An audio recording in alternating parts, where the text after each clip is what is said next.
We got history. Got me feeling the nostalgia when you look at me. Thinking about what could've happened or what could've been. Finally. Sudah 2 minggu daerah Sintang, Kalimantan Barat dilanda banjir.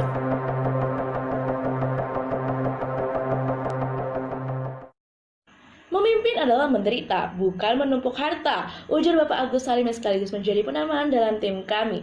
Assalamualaikum warahmatullahi wabarakatuh. Salam sejahtera untuk kita semua. Shalom, Om Swastiastu, Namo Buddhaya, salam kebajikan.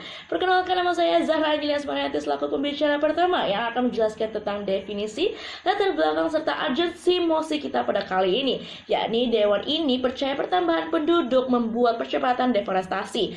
Menurut Peraturan Menteri Kehutanan Republik Indonesia Nomor 30 Tahun 2009, deforestasi adalah perubahan secara permanen dari areal berhutan menjadi tidak berhutan yang diakibatkan oleh kegiatan manusia. Hutan Indonesia merupakan hutan yang menduduki urutan ketiga hutan terluas di dunia. Sesuai dengan Undang-Undang Nomor 41 Tahun 1999 Pasal 1 Ayat 2, hutan adalah satu kesatuan ekosistem berupa hamparan lahan berisi sumber daya alam hayati yang didominasi oleh pepohonan dalam persekutuan alam lingkungan yang satu dengan lainnya tidak dapat dipisahkan. Dengan demikian, hutan berperan dan berfungsi sebagai salah satu sistem penjaga kehidupan bagi seluruh makhluk yang ada di dunia, tak terkecuali manusia. Hutan tropis di Indonesia juga menyimpan banyak potensi energi mikrobiologi yang sangat diperlukan di dunia. Senior Advisor for Terrestrial Policy dan Nature Conservancy, Wajudi Wardoyo, menyatakan bahwa energi mikrobiologi sebagai generasi kedua dan ketiga sumber energi di dunia. Melihat betapa pentingnya hutan di masa depan, sungguh memprihatinkan jika kita mengingat kasus deforestasi setiap tahunnya. Bahkan Indonesia menjadi salah satu dari 5 negara teratas dunia yang kehilangan banyak area kehutanan selama 2 dekade terakhir. Dampak terbesar dari deforestasi pun mulai terasa, mulai dari perubahan iklim hingga bencana alam yang kerap terjadi seperti bencana banjir dan tanah longsor. Sesuai dengan definisi deforestasi, tentu deforestasi tidak lepas dari ulah kegiatan manusia baik sengaja maupun tidak disengaja. Sedangkan hasil sensus penduduk 2020 yang dirilis Badan Pusat Statistik mencatat jumlah penduduk Indonesia mengalami kenaikan yang cukup signifikan sebanyak 32,56 juta jiwa jika dibandingkan dengan sensus penduduk 2010 yang lalu. Lalu pertanyaannya, apakah jumlah penduduk menjadi faktor utama deforestasi di Indonesia? Saat ini deforestasi juga menjadi perhatian dunia. Lebih dari 100 pemimpin negara termasuk Indonesia berjanji dalam KTT Iklim COP26 yang diadakan di Glasgow, Skotlandia, bahwa pada tahun 2030 deforestasi dan kerusakan hutan dapat dihentikan. Janji itu juga didukung oleh pendanaan investasi oleh negara dan swasta. Uni Eropa juga merancang undang-undang boikot impor makanan dan kayu dari daerah deforestasi. Keputusan Uni Eropa ini diikuti dengan janji internasional yang dibuat pada KTT COP 26 lalu. Nah, lalu bagaimana dengan Indonesia dengan menepati janjinya? Sedangkan Menteri Lingkungan Hidup dan Kehutanan Siti Nurbaya mengunggah pernyataan di akun Twitternya. Ia mengatakan pembangunan besar-besaran pada era Jokowi tidak boleh berhenti atas nama emisi karbon atau atas nama deforestasi. Menurutnya, memaksa Indonesia untuk zero deforestation sama dengan melawan mandat Undang-Undang Dasar 1945 untuk Values of Goals Establishment, membangun sasaran nasional untuk kesejahteraan rakyat secara sosial dan ekonomi yang akan terus berlanjut. Dewan juri yang terhormat, maka dari itu marilah kita dengarkan penjelasan pembicara pro dan kontra dari tim kami mengenai mosi pada hari ini, hingga kiranya dapat menjadi bahan pertimbangan pemerintah dalam membuat kebijakan guna mengurangi deforestasi. Sekian dari saya selaku pembicara pertama. Error humanum est trup in error perseverar, yang artinya membuat kekeliruan adalah manusiawi tapi tidak baik untuk mempertahankan kekeliruan. Rekan-rekan berpikir kritis sekalian, perkenalkan saya Sinta Laurencia bertindak sebagai pembicara pro dengan mosi Dewan ini percaya pertambahan penduduk membuat percepatan deforestasi.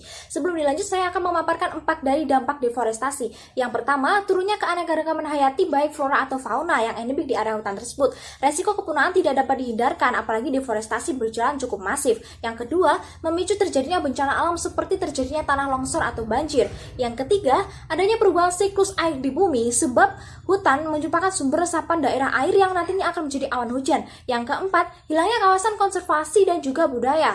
Hutan yang rusak bisa menjadi hutan adat yang memiliki nilai budaya dan juga kesakralan. Dengan adanya statement ini, saya sangat setuju jika pertambahan penduduk dapat mempercepat laju dari deforestasi. Mengingat penebangan hutan di Indonesia yang tak terkendali selama puluhan tahun menyebabkan terjadinya dan juga penyusutan dari hutan tropis berskala besar. Berdasarkan laporan dari Badan Pusat Statistik, luas tutupan hutan yang hilang di Indonesia dalam periode tahun 2014 sampai dengan 2018 berkurang sekitar 1,4% atau sebesar 2.685.12 hektar dalam kurun waktu 5 tahun. Luas hutan yang paling banyak berkurang adalah di Pulau Sumatera dan juga Kalimantan. Dan jumlah penduduk yang makin meningkat mengakibatkan kebutuhan akan produk berbahan dasar kayu sehingga menimbulkan tekanan terhadap hutan. Tak hanya itu saja, seiring dengan pertambahan penduduk, lahan yang kosong akan beralih fungsi untuk mencukupi kebutuhan manusia lain seperti pembangunan infrastruktur dan juga lahan pertanian. Dewan juri yang terhormat, walaupun telah ada upaya untuk mengurangi laju dari deforestasi, namun hal ini dirasa masih belum mampu untuk mengatasi masalah luas kawasan hutan yang semakin berkurang setiap tahunnya. Pertumbuhan penduduk yang tinggi ditenggarai sebagai salah satu faktor dari deforestasi ini. Salah satu faktor besar deforestasi berkaitan dengan pertumbuhan penduduk yang pesat. Secara otomatis, peralihan fungsi hutan menjadi pemukiman yang menyebabkan pemanasan global.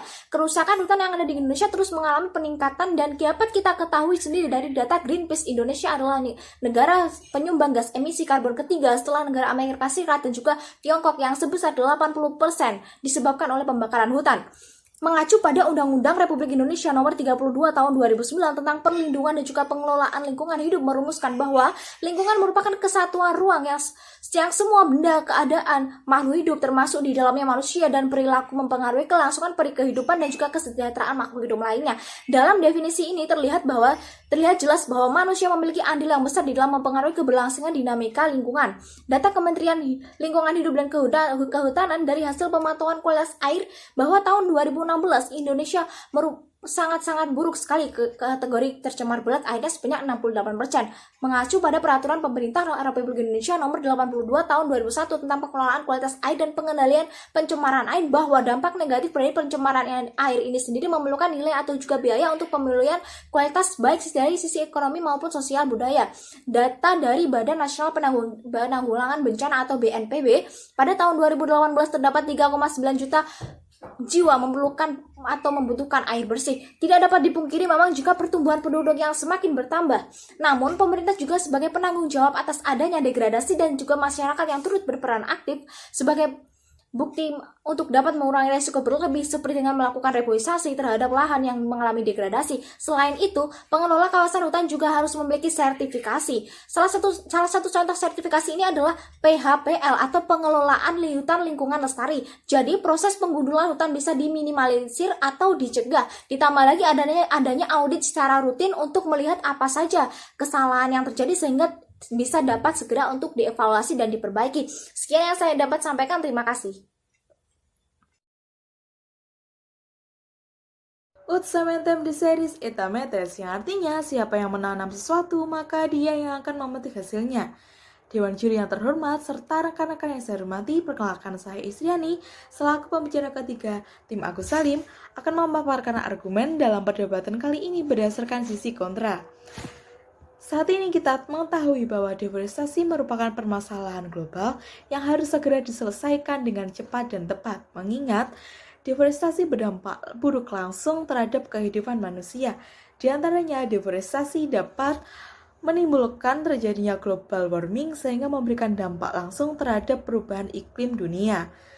Apabila kita melihat perkembangan deforestasi yang terjadi di Indonesia beberapa tahun kemarin ini, Kami dengan tegas menolak mosi yang menyatakan bahwa pertambahan penduduk membuat percepatan deforestasi di Indonesia. Alasannya, berdasarkan data yang kami kutip dari tim peneliti Universitas Duke Amerika Serikat yang telah merilis temuan terbaru terkait deforestasi di Indonesia pada tahun 2019, menyatakan bahwa deforestasi terjadi karena disebabkan beberapa faktor.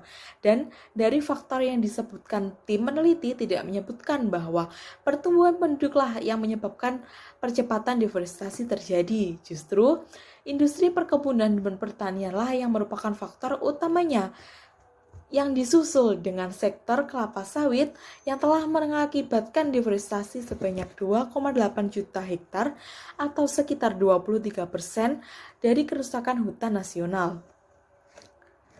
Perihal pertambahan penduduk saat ini, kita sama-sama tahu bahwa pemerintah sudah melakukan upaya dengan adanya program pemerataan penduduk yaitu transmigrasi sebagaimana yang telah diatur dalam Undang-Undang Nomor 29 Tahun 2009 tentang transmigrasi.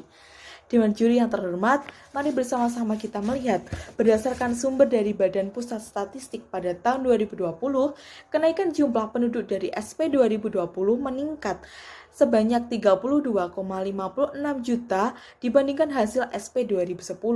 Sedangkan kita apabila berpatokan pada pernyataan Presiden Joko Widodo dalam konferensi perubahan iklim Perserikatan Bangsa-Bangsa pada 1 November 2021 kemarin yang menyebutkan bahwa laju deforestasi di Indonesia turun signifikan dan merupakan yang terendah dalam 20 tahun terakhir, serta kebakaran hutan turun sebanyak 82% pada 2020. Berdasarkan kedua hal tersebut, apabila dikaitkan, kita dapat mengetahui dan mengartikan bersama bahwa jumlah penduduk saat ini semakin meningkat, tetapi deforestasi malah semakin menurun, sehingga kami berpendapat dengan yakin bahwa penyebab deforestasi saat ini bukan dari pertumbuhan penduduk. Terdapat dua solusi yang kami tawarkan untuk mencegah dan memperlambat deforestasi yang terjadi di Indonesia. Yang pertama adalah dengan membuat regulasi atau kebijakan pengelolaan hutan setingkat undang-undang yang membahas dan mengatur hal-hal terkait deforestasi, terutama bagaimana prosedur dan batasan minimum serta maksimumnya luas tanah yang harus dipertahankan. Serta mengingat lagi bahwa regulasi yang digunakan untuk mencegah deforestasi di Indonesia saat ini masih setingkat instruksi presiden yang merupakan bentuk peraturan kebijakan yang tidak dapat dikategorikan sebagai bentuk peraturan perundang-undangan.